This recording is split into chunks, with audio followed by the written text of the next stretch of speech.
So today we have another special guest on. He is an author. His name is Alan Taylor, and he wrote the book I Am Not the King. He's got quite an interesting testimony, so we're going to get into all that. Alan, we'll just get you to start by just telling us a little bit about yourself. Well, I am a freelance writer. I've been working online for 16 years, exclusively doing online content, white papers, blog posts, whatever, writing for clients. And I've written fiction and poetry. I've been published in those media. I was a former journalist, so did a newspaper editing gig before I started my business. I've done a lot of different things. I was a military officer, new National Guard officer. Awesome. Spent a Well, year. thank you for your service. I mean, Well, that's yeah, fantastic. thank you. so, so my life has really taken a lot of turns, and right now I am transitioning again, trying to move myself away from client work and more toward authorship and that lifestyle. And my wife and I live in a van, so we travel around and and Well, you do get to see and visit. lots. Yeah, we visit small towns and shoot historic districts and take their walking tours and all that kind of stuff. Perfect. And I apologize if you end up hearing, we've got quite a wind going on Oh, outside. My door keeps shaking. Um, so, like I was saying, your testimony I found very, very intriguing. It was a very interesting story. Can you tell us about what your life was like leading up to Christ and what was your acceptance of Christ moment? yeah, great question. So as a young man, I was free. I guess I should start with a childhood because uh, having grown up in a dysfunctional family, it was a religious environment, but my dad was a bit verbally abusive, and so it was a dysfunctional family environment that really impacted my perception of reality as a young man, and so. I was kind of going in the opposite direction when I came into adulthood, walking away from God, doing my own thing. I was ambitious, but I really had no direction in life. And so I got into promiscuity and deep into esoteric philosophy and occultism and studying things. I was really searching, but I didn't really know I was searching for the truth. Mhm. I was just trying to figure out what life's all about. So I was confused and I was angry, bitter, and I really didn't know how to deal with that. And so um, while in college, an atheist college professor really got me to thinking about, well, what's the meaning of life? And he did that, not attempting to do that, just in the uncanny way of mocking Christianity. Really got me to thinking. And then one day, just out of anguish, financial pressure, emotional disturbances, and things going on in my life, the undercurrent rose to the top.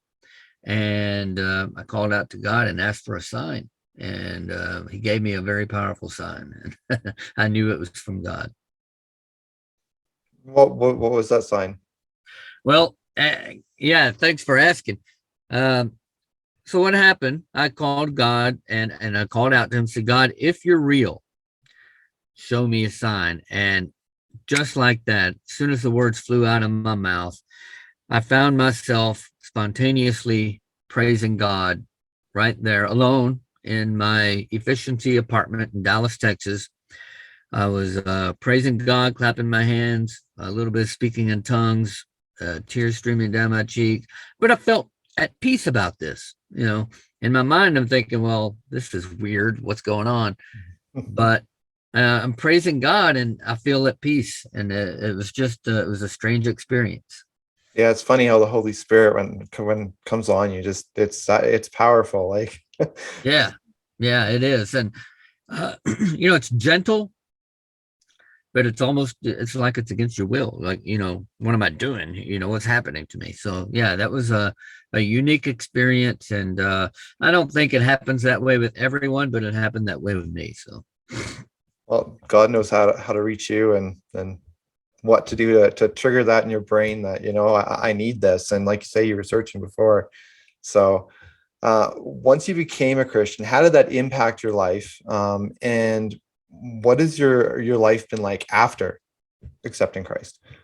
Yeah, well, I've been a lot more at peace with myself, who I am, where I came from, just my whole story, and more at peace with God. And it's not like there haven't been challenging moments. There have been plenty of challenging moments as a Christian, but I just live my life differently. I make decisions differently. I don't try to satisfy my own lusts. I don't try to um, um, finagle situations to my advantage, which is typical, I think, of Americans who consider themselves free and independent, which I did. I, I try to consult God. I try to consult other Christians, people that I respect and admire, and that I know will give me solid advice. Uh, and it's just I focus more on what would honor God and what would make Jesus smile. What's going to please the Lord, and not what's going to please Alan. Yeah, that really is the story of Christianity, and how we should live our lives, because we are so self-centered in our society these days. Everything Yeah, revolves around you, and really it should revolve around Christ, and like you say, doing what he wants.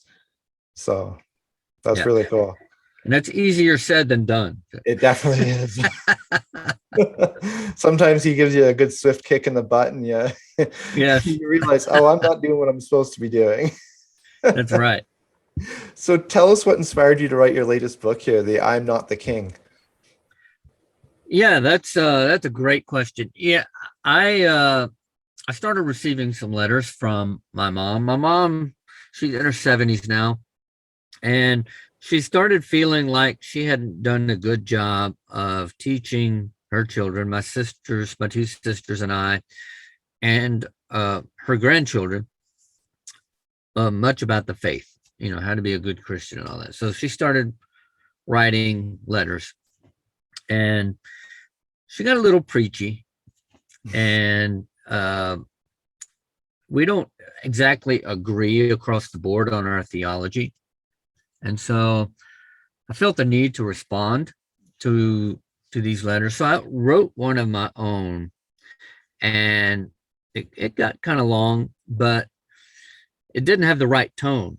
And so I let it sit for a long period of time, and then went back to it and tried to rewrite it, smooth it out in the rough parts, make it more Christ honoring. Some of the I it didn't wasn't anger, but it just didn't have the right tone. And so, my wife pointed that out. So I rewrote it. As I was rewriting it, going through that revision process, I realized I was writing my testimony. And so I went back to the beginning, and I started rewriting it again in more of a testimonial kind of way. And instead of making my mom the audience, I wanted to make, an anonymous person, someone I don't know, the audience. And I'm writing them the letter. This is my life before Christ. This is my life after Christ. And hopefully, people see that, and it's God honoring, and perhaps the Lord can use it. Yeah, it was really interesting actually reading it. I enjoyed that. I've got a lot of books that I have to read, but it was really, really good. Um, can you just give us a basic lowdown on what you'd want people to be taking from your book when they're reading it? What I hope people will do is I hope that they will see a little bit of themselves in each of the stages of my life. Maybe you don't come from a dysfunctional background, so you can't relate to that. Maybe your parents are great parents. so you don't relate to the verbal abuse. But if you do, then in part one, I hope that there's an immediate connection, and and and that draws you into the rest of the story. In the second part of the book, where I talk about my young adult days, I'm hoping that people will again see a part of themselves there. That here's just a normal guy. He's going through college. He's struggling to make ends meet. He's working, but something's not right in his life. He doesn't know what it is, but something's not right, and he's angry, he's bitter, he's upset, and makes bad decisions. Um, I hope they see that. And then when we get to part three, uh, if they can relate somehow to a person trying to do the right thing and struggling in some ways, and figuring out how to walk in an upright way, in a way that honors God, um, uh, by walking in the spirit rather than the flesh. If they can see that struggle and relate to that, then I hope that encourages them. If they're a Christian, I hope it encourages them to strengthen their faith. If they're not, then I hope that they can see a bit of God in that story and start to question and search for him themselves. Yeah, I think there's definitely something anybody can kind of take from it and look at themselves, because we all have similarities in our walk with Christ and our faith, and we all have big differences. Yeah. But somewhere in there, there is that connection that we should be able to make as a family of Christ and children of God. We should be able to see that brother and sister connection and be able to relate to other people's stories. So I think that is definitely something people could take from your book. Good. Thank you. If you could give a piece of advice to someone who's just searching for Christ, but they're kind of on the fence, what would that be? What would you say to them? Yeah, that's a great question. What I would say is, if you're on the fence, if you're not sure there's a God, if you're not sure that Jesus Christ is who he claimed to be, but you're curious and you want to know and you're searching for answers, I would do three things. First, I would get into the Bible and I would read with no agenda, just read the story. All right. Good place to start if you want to go from Genesis through Revelation, that's fine. Or you can just start with the book of John. Read the book of John. It's easy to read. It really lays it out there who the Apostle John thought Jesus was very Yeah, clearly. he's got a Spent a good lot of, foundation. yeah, Yeah. spent a lot of time with the Lord. The stories are awesome stories. And just ask the Lord to reveal himself to you in the reading. Don't try to read anything into it, just let it speak to you. The second thing I would do is I would just find a local church and just go hang out with people. You know, you don't have to put on any airs with anybody, just be upfront and say, look, I don't know if I believe this or not, but I'm just searching, exploring. I'm going to see what this thing is all about. So if you don't mind me hanging around, I'd like to hang around and just see what happens. And Mhm. then the third thing I would do is I would really earnestly um, seek God in my spirit. And by that, what I mean is, I think we all have a God-shaped hole. What I call a God-shaped hole in our heart, in our being, the core of our being, which is what we call the spirit. And Mhm. it's separate from the body. It's separate from the mind and the imagination and the soul. The spirit is that incorporeal, invisible part of ourselves that makes up who we are. Take some time just to be alone and and ask God to reveal himself to you in a spiritual way. And I think if you do those three things, you'll get your answer. Yeah, I think that's very true and very, very important, especially digging into the Bible without an agenda, because so many people, I've had trolls on my videos before where it's just, you can tell they're not interested in learning about God or anything. All they're interested in doing is trying to make you look stupid. And Yeah, that's the agenda so many atheists go into the Bible with, is that in their mind, thinking, I don't believe this. There's no way this is true. I'm going to find whatever I can to discredit it. And if you put that all aside, though, and you actually look at it, you can see the truth in it, and you can really see who God is, and who God wants you to be, and yeah, fill that hole, because it's interesting how in all of history people have always searched for God. I mean, in the indigenous background, I'm part Métis. Um, there is always that spiritual being where you're looking for the spirit, and people yeah, worship the sun and they worship the moon, and it's like they've always been searching for a God. And so I think you're exactly right about that hole inside you, and it's been throughout history. yeah, yeah. That's, I think we were made for worship, and we're ultimately, as humans, we're going to find something to worship, and if we're not worshiping the God of creation, we're going to find something else to replace him with, and it's either going to be ourselves, or it's going to be an object, or we're going to create a fictional god, that we can worship. So we're going to find something that we can latch on to be our object of worship. Hmm. So Yeah, and I think I a just lot of times people find money is a big one. They think the money. more that they have, the more possessions they have, the more they're going to fill the void, but it never makes you happy. Yeah. And I've learned to be happy. We've been struggling a lot lately in our family because my son, he has a blood disease as well. He's got Mm, muscle and bone issues. mm. So it's been a real struggle for us, and I'm on disability. So it's been just learning to just trust God, and fill that void with something other than just how much money can I spend. And I think that Yeah. is something that, as a society, we need to learn that money doesn't make you happy. In fact, some of the richest people are the most miserable people.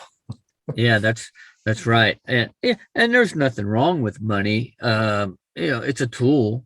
It Mhm. can help us do great things, but it is not money is not there for our worship. And a lot of people worship the things of this world, and don't know that they're worshiping.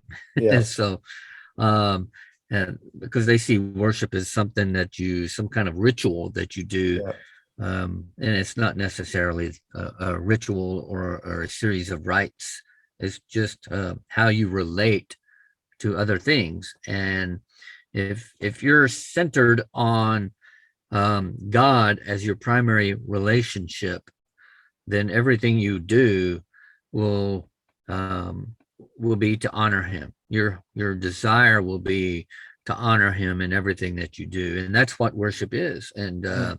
And a lot of people live their lives, as you pointed out, like as if money is the most important thing, or some people as if family is the most important thing, which family is important, uh, but your family needs to start with God, Yeah. and yeah, everything else can fall into place. Yeah. And it's so easy to be led astray, and to go astray, and not have God at your focus. And then Yeah, God always has that way of bringing you back to focusing on him. He'll give you signs, or he'll show you different ways that, you're wrong. You're yeah, not doing what I want. And it's a learning experience that we all have to go through, and important exactly. to listen to other people's testimonies. That's why I wanted to do this show, is like just get people's testimonies and hear about that, because I think it's very important for Christians to see that other people go through struggles, and they haven't had an easy road either. It's just we're all going through that, and I think Yeah, testimony is a huge, huge, very important part of Christianity. I think so too, because we all struggle in different ways, but we all struggle with our flesh, with challenges, financial problems, health issues. Like your son, it can't be easy. I've known parents that had children that were handicapped in some way, and it makes life difficult. There are certain things you can't do that other people can do, because you're busy caring for a child or a loved one. Sometimes it's a Yeah, spouse or a parent. So we all have our cross to bear, um, but how we deal with that says volumes about where our heart is and our relationship with God. well, exactly. Yeah, and we need to learn from a lot of the Bible greats, like the names like Job, David, Mhm. Joseph. They all grew through struggle and through trial, and that's how they grew in Christ. And even the disciples, after they grew closer to Christ after he died, because Yeah, of all the persecution and challenges they faced, and I mean gruesome deaths that so many of them had. yeah. And we need to grow from that. And I know in a lot of countries you can't worship openly. It's scary to That's do true. that. Yeah. So Yeah, we're blessed in America in many, many ways, but I think we take for granted some of those ways that we're blessed. And so um, it's just a good reminder. I think if you know someone who's following the Lord, trying to honor the Lord, they may have tremendous struggles, but they can still walk around with a smile on their face. They can still be joyful, and they can still be thankful for the things that they do have. And I think mhm. it's a great testimony. So I love what you're doing. I think testimonies are a great way to put on Christ, to show him to the world, because sometimes you can't see people's struggles, but if they talk about the struggles and how they deal with that, then that says a lot about our faith and the God that we worship. Well, exactly. um so where can people find your book? Where do they go to look for that? It's on Amazon. So look for "I Am Not the King" by Alan Taylor. It's on Amazon, Barnes and Noble. It's in both print and digital, so you can find it on the Kindle as well as the EPUB and virtually anywhere that you can buy a book. So if you can, if you have a local bookstore you like to go to, you can request it through them. You should be able to get um, the paperback through your local bookstore. I mean, don't if they don't can't find it that way, then let me know. Shoot me an email and say I tried my local bookstore and I couldn't find it. So that way I can track it down and see what the supply chain says. But definitely on Amazon and Barnes and Noble and all the major bookstores. Yeah, and I'll put a link to your website, authorallantaylor.com. I'll put a link to that on the Great. video here. So if everybody, if they're wondering, you can just click on that, and it'll help you find that and find out a little bit more about Alan. Do you have any final thoughts you wanna say before we end the podcast? Well, I would say, if you yeah, for anyone who's curious about what the Christian faith is about, one of the things I think in our modern world that is a stumbling block for a lot of people is we have so many different denominations of the Christian faith. I mean, we're all over Lots. the Yeah. place and it can be confusing. And I think sometimes it sends the wrong message to people that we're not in unity. But I think really across the board, most of the Christian denominations agree on some very basic things. Like who Jesus Christ is. He's God in the flesh. He was born of a virgin. He lived a perfect sinless life. if you find out what the basics are, and you're looking for a church, you just want to go and explore, find a church that believes in these basic tenets of the Christian faith. And there's a wide range of churches. I mean, from Pentecostal holiness to the more formal liturgical churches. But if they believe in the basic essential tenets of the Christian faith, just hook up with one of those churches and just let them know, look, I don't know if I believe this stuff or not, but I kind of want to just hang around and see what this is about. Yep. Yeah. Perfect. I think that's very important. And do those other do those other things that I talked about, just read the Bible and seek the Lord in your spirit. It's real easy for us to get intellectual about things. Yeah. We live in a very advanced age where rhetoric and logic and all of that is always on our minds. We try to argue the faith logically, but I think at the end of the day, if the Lord has not spoken to you in a spiritual way, it's very difficult to believe. And I've spent so much time in my head that I know I cannot understand God intellectually. There's just something about him that is out of my grasp intellectually, but I get him spiritually. I get him in my spirit. And if you can connect with God on that level, I think that's the best thing. Yeah, you're very right. Thanks for coming on and sharing your testimony and having a great conversation. It's been wonderful. So thank you. Well, thank you for having me, and good luck with your podcast. I've heard some of the other testimonies, and I think you're doing wonderful work. Thank you. Appreciate that.